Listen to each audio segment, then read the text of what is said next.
Apakah kamu pernah merasa bahwa ada kekuatan di dalam dirimu, sesuatu yang tak terlihat tapi terus berdenyut, menuntunmu, memanggilmu? Kita menyebutnya intuisi, getaran, atau energi. Tapi apa yang sebenarnya bergetar? Apa yang mengalir saat tubuhmu merasa hidup, saat jiwamu bergelora, atau ketika kesadaranmu tiba-tiba berubah drastis?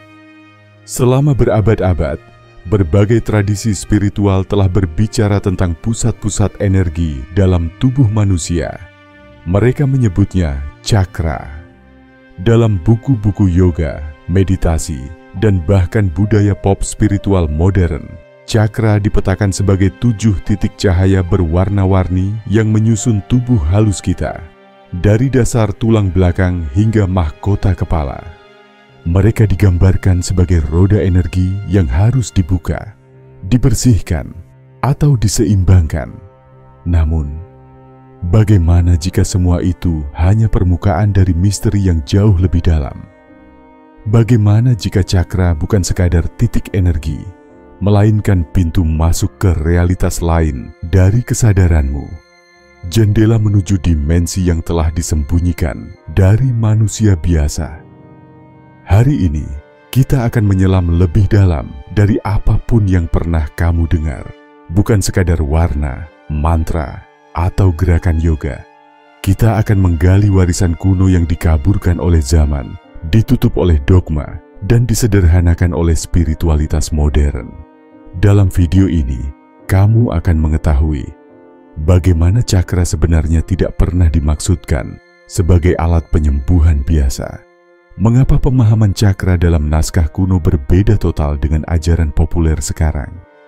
Dan rahasia yang bahkan para praktisi spiritual enggan bicarakan. Cakra bukan hanya bagian dari tubuh, melainkan bagian dari jalan pencerahan yang mengubah realitasmu secara permanen. Jika kamu cukup berani untuk bertanya lebih dari yang diajarkan, maka bersiaplah. Kita akan membuka pintu lama yang selama ini tertutup rapat. Dan di baliknya, mungkin bukan hanya terang yang akan kamu temukan. Perjalanan ini tidak untuk mereka yang hanya ingin merasa nyaman. Ini untuk mereka yang ingin melihat kebenaran, apapun bentuknya. Untuk benar-benar memahami apa itu cakra, kita harus mundur jauh ke belakang. Bukan ke India abad ke-20 saat yoga menjadi tren global, tetapi ke jantung peradaban kuno, di mana manusia pertama kali mulai menyadari bahwa tubuh bukanlah satu-satunya tempat tinggal kesadaran. Konsep cakra pertama kali muncul dalam teks kuno berbahasa Sanskerta yang dikenal sebagai Upanishad, khususnya dalam naskah-naskah seperti Shandilya Upanishad dan Yoga Kundalini Upanishad. Di sana, cakra tidak digambarkan sebagai sekadar roda warna-warni atau pusat penyembuhan, tetapi sebagai kunci metafisik untuk membebaskan jiwa dari ilusi dunia materi yang disebut maya. Sistem ini kemudian dikembangkan dalam tradisi tantrik, terutama di aliran Kaula dan Shaiva Tantra. Tapi ada satu hal yang penting, cakra dalam tradisi ini bukan alat pemanjaan spiritual. Mereka adalah medan ujian. Tiap cakra mewakili aspek kesadaran yang harus ditaklukkan, dimurnikan, dan ditransformasikan, bukan diaktifkan untuk kepuasan pribadi. Di dunia barat, pemahaman cakra mulai bergeser ketika tokoh-tokoh seperti Sir John Woodroffe dengan nama pena Arthur Avalon menerjemahkan naskah-naskah tantra ke dalam bahasa Inggris pada awal abad ke-20. Namun terjemahan ini tidak lepas dari bias dan interpretasi. Banyak elemen simbolik disederhanakan agar lebih rasional atau dapat diterima oleh pembaca barat. Pada dekade-dekade berikutnya, pemahaman cakra semakin tereduksi saat masuk ke gerakan New Age. Mereka diwarnai secara literal, disejajarkan dengan organ tubuh, dan dikaitkan dengan positivisme spiritual. Padahal dalam ajaran asli, cakra justru menantang kenyamanan batin manusia. Misalnya, cakra dasar, muladhara, bukan hanya soal rasa aman, tetapi tentang ketakutan primal akan kematian dan kelangsungan hidup. Lebih dalam lagi, naskah-naskah esoterik dari Tibet hingga Mesir menyiratkan konsep serupa, titik-titik dalam tubuh yang berfungsi sebagai jembatan antara dimensi. Dalam tradisi Kabalah, dikenal Sefirot yang menyerupai sistem cakra. Dalam Hermetik, dikenal Seven Spheres. Bahkan dalam ajaran Tao, konsep dantian sangat mirip. Pusat energi yang hanya bisa disentuh melalui latihan batin yang mendalam. Semua ini menunjukkan satu pola. Cakra bukan milik satu budaya.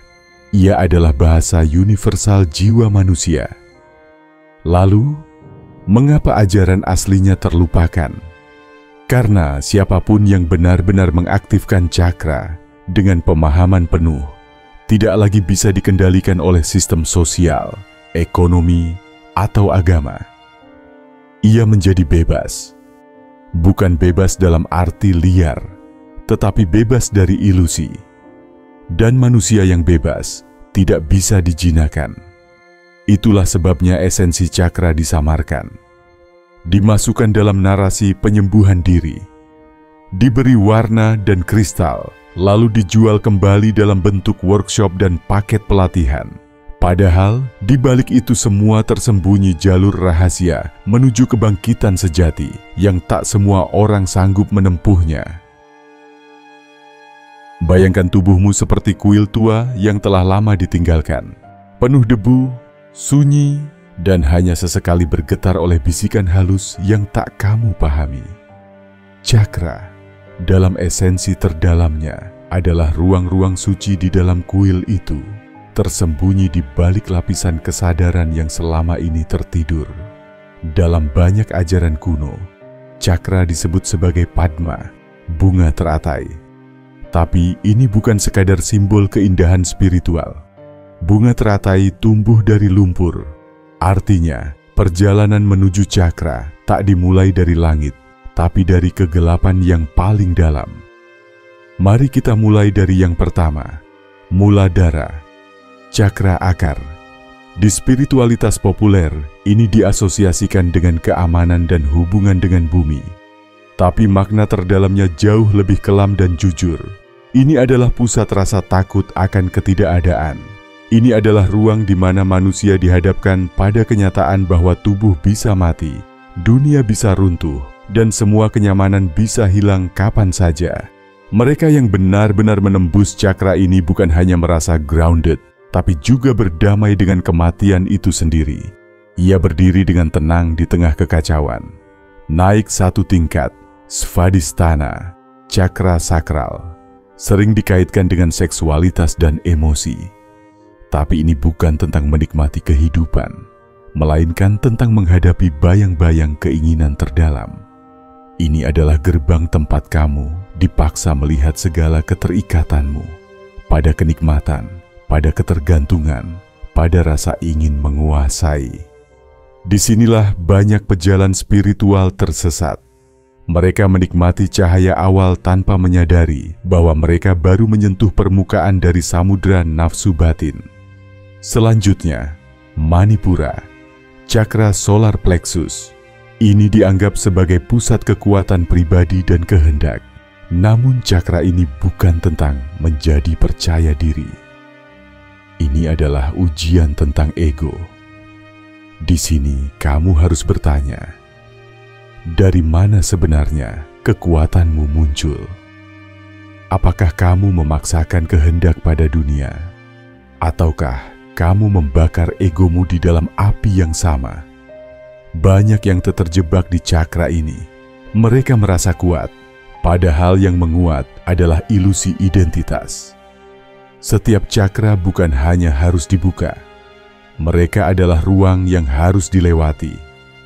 Dan dalam setiap ruang itu ada penjaga, emosi, trauma, ilusi, harapan. Kamu tidak bisa menipu mereka dengan visualisasi atau musik meditasi. Kamu hanya bisa lewat jika kamu membawa kejujuran total sebagai kunci. Satu analogi dari teks kuno India mengatakan bahwa cakra adalah seperti 7 benteng dalam perjalanan menuju kerajaan jiwa.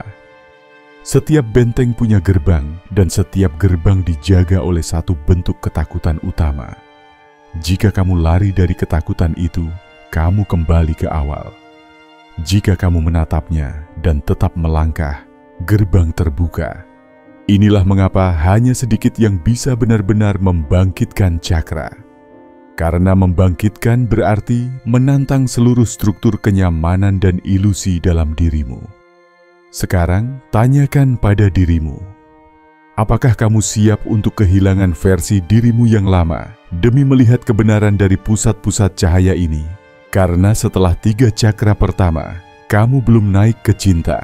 Seperti banyak orang kira, kamu justru mulai masuk ke zona transisi, tempat di mana tubuhmu dan jiwamu mulai berjalan di 2 dunia sekaligus. Banyak orang mengira bahwa setelah melalui cakra dasar, sakral dan solar plexus, perjalanan akan menjadi lebih mudah.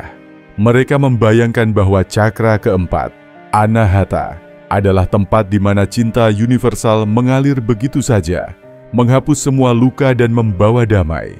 Tapi kebenarannya jauh lebih dalam dan lebih tajam. Dalam bahasa Sanskerta, Anahata berarti tanpa suara benturan. Sebuah gema yang tidak disebabkan oleh 2 benda yang saling beradu. Ini adalah simbol dari cinta yang tidak bersyarat. Bukan karena seseorang mencintaimu kembali, bukan karena dunia memperlakukanmu baik, tetapi karena cinta itu lahir dari kehampaan batin yang telah terbakar bersih. Di cakra inilah ego mulai terurai. Kamu tidak hanya dihadapkan pada rasa cinta, tapi juga pada luka-luka terdalam yang kamu tolak selama ini. Anahata adalah cermin besar, tempat kamu melihat semua hubungan masa lalu, semua dendam yang diam-diam kamu pelihara, dan semua ekspektasi yang selama ini menyamar sebagai kasih. Dan hanya mereka yang rela mencintai tanpa alasan, dan bahkan tetap mencintai saat tak ada yang tersisa yang bisa melintasinya. Naik ke atas, kita masuk ke Vishuddha, cakra tenggorokan. Ini bukan sekadar pusat komunikasi. Ini adalah tempat kebenaran batin diungkapkan ke dunia.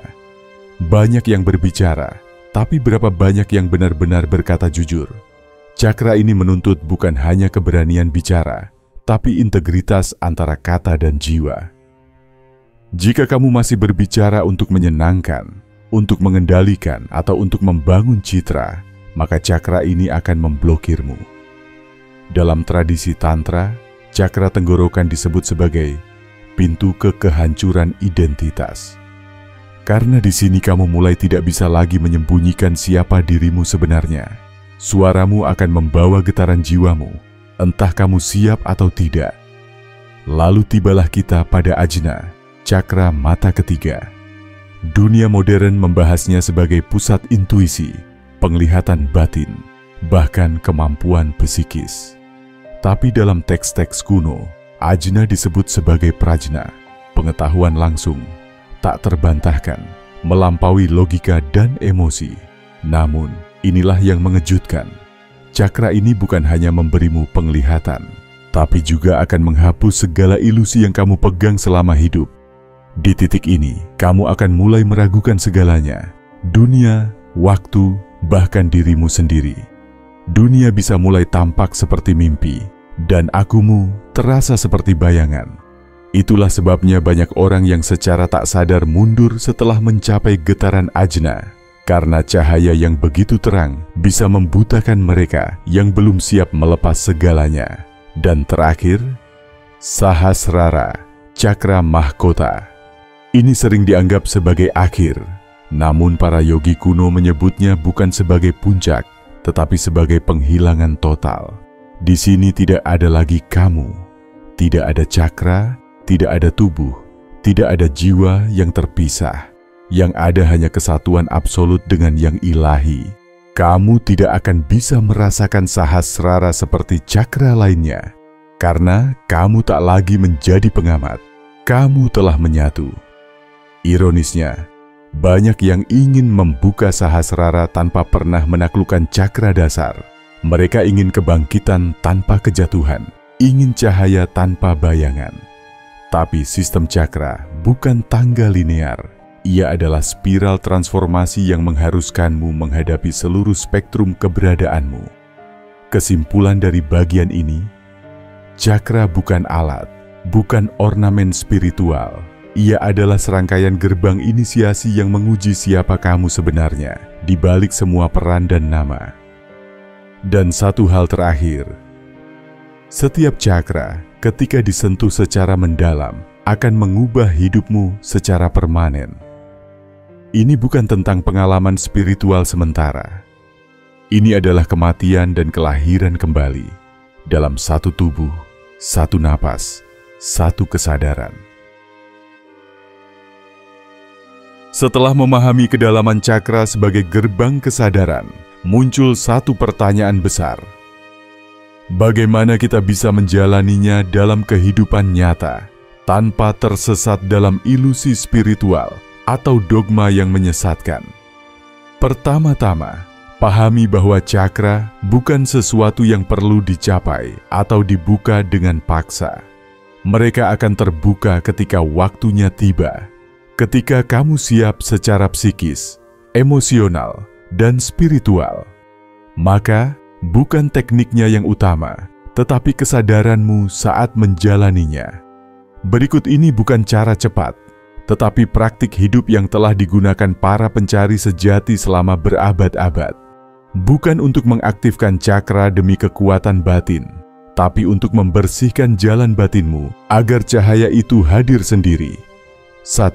Latihan kejujuran radikal. Muladhara Manipura. Setiap hari tanyakan pada dirimu, apa yang aku takutkan? Apa yang membuatku bergantung? Di mana aku berpura-pura menjadi seseorang yang bukan diriku? Tulis jawabannya. Jangan sensor. Jangan indahkan rasa bersalah atau malu. Ini bukan latihan moral, tapi latihan membongkar struktur bawah tanah batinmu. Karena cakra-cakra terbawah hanya bisa bersinar ketika tanah di atasnya digali hingga akar terdalam. 2. Latihan kesunyian dan pengamatan diri. Anahata Vishuddha. Sediakan waktu setiap hari untuk diam. Bukan meditasi terpandu, bukan visualisasi, tapi diam penuh kesadaran. Amati bagaimana hatimu bereaksi saat disakiti, saat dicintai, atau saat diabaikan. Dengarkan kata-kata yang kamu ucapkan.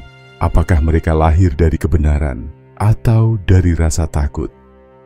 Kamu akan mulai melihat bahwa cakra bukan sekadar energi yang berputar, tapi medan emosi yang bisa dilihat, disentuh, dan dirasakan jika kamu berani diam di tengah gejolak. 3. Latihan nafas dan getaran internal. Ajna Sahasrara. Gunakan teknik pernapasan sederhana yang disebut Samavriti. Tarik napas 4 hitungan, tahan 4 hitungan, buang napas 4 hitungan, tahan kosong 4 hitungan. Lakukan perlahan dan sadar. Setelah 5-10 menit, arahkan perhatianmu ke ruang di antara kedua alis. Tapi jangan membayangkan cahaya, hanya hadiri ruang itu. Rasakan kehampaan dan keheningan. Di sanalah ajna mulai menyentuh realitas. Lakukan ini tanpa harapan spiritual apapun. Bukan untuk melihat cahaya, tapi untuk menghapus bayangan pikiranmu sendiri. 4. Menyadari jebakan umum. Jangan terburu-buru naik ke cakra mahkota. Jangan tertipu oleh pengalaman psikedelik atau mimpi aneh lalu menyangka cakra terbuka. Jangan terobsesi pada aktivasi dari luar, karena semua aktivasi sejati lahir dari penghancuran ego, bukan dari ekstasi sesaat. 5. Hidup sehari-hari sebagai jalan spiritual. Cakra tidak hanya bekerja saat meditasi. Mereka hidup saat kamu bersikap jujur saat rapat kerja, saat kamu memaafkan ibu yang melukaimu, saat kamu memilih diam ketimbang menyerang balik. Disitulah cakra sebenarnya bekerja, bukan dalam mantra, tapi dalam pilihan-pilihan kecil yang mengubah struktur jiwamu dari dalam. Ingat, pencerahan tidak hadir karena kamu mencarinya keras-keras, Ia muncul ketika kamu berhenti berbohong pada dirimu sendiri. Dan cakra bukan jalan pintas menuju cahaya. Mereka adalah ritus peralihan, menuntunmu dari manusia lama menuju makhluk baru yang utuh, dengan luka, dengan cinta, dan dengan kesadaran yang tak bisa lagi ditidurkan. Kini, kamu telah melihat sisi lain dari cakra, bukan sebagai simbol warna-warni untuk disembah atau dihias, tetapi sebagai peta rahasia perjalanan batin manusia. Sebuah jalur yang sunyi, penuh ujian, dan hanya bisa dilalui oleh mereka yang benar-benar ingin mengenal dirinya sendiri, apapun risikonya. Cakra bukan tentang menjadi lebih spiritual. Mereka adalah proses pembongkaran, pembakaran, peleburan. Di setiap pusat energi itu, ada versi dirimu yang harus dilepaskan agar bentuk baru bisa muncul. Dan tak semua orang siap untuk itu. Inilah yang tak pernah diajarkan tentang cakra, bahwa mereka bukan tujuan, tapi cermin. Dan dalam setiap cermin itu, kamu tak akan melihat cahaya dahulu. Kamu akan melihat bayanganmu sendiri. Hanya setelah kamu berdiri tegak di hadapan bayangan itu, cakra akan membuka diri. Bukan karena kamu memaksa, tapi karena kamu sudah menjadi seseorang yang layak untuk lewat. Dan saat itu terjadi, hidupmu tidak akan pernah sama lagi. Kamu tidak akan merasa lebih suci.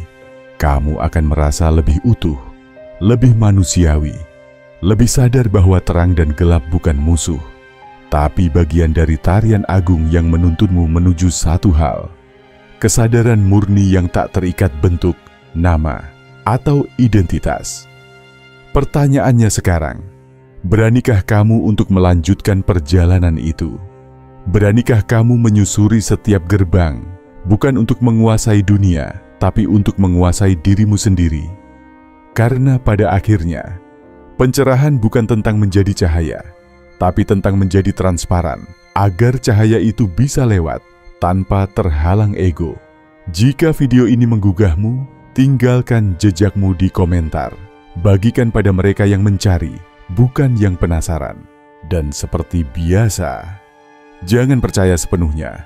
Uji sendiri semua yang kamu dengar, karena jalan ini hanya menjadi nyata saat kamu sendiri yang melangkahinya.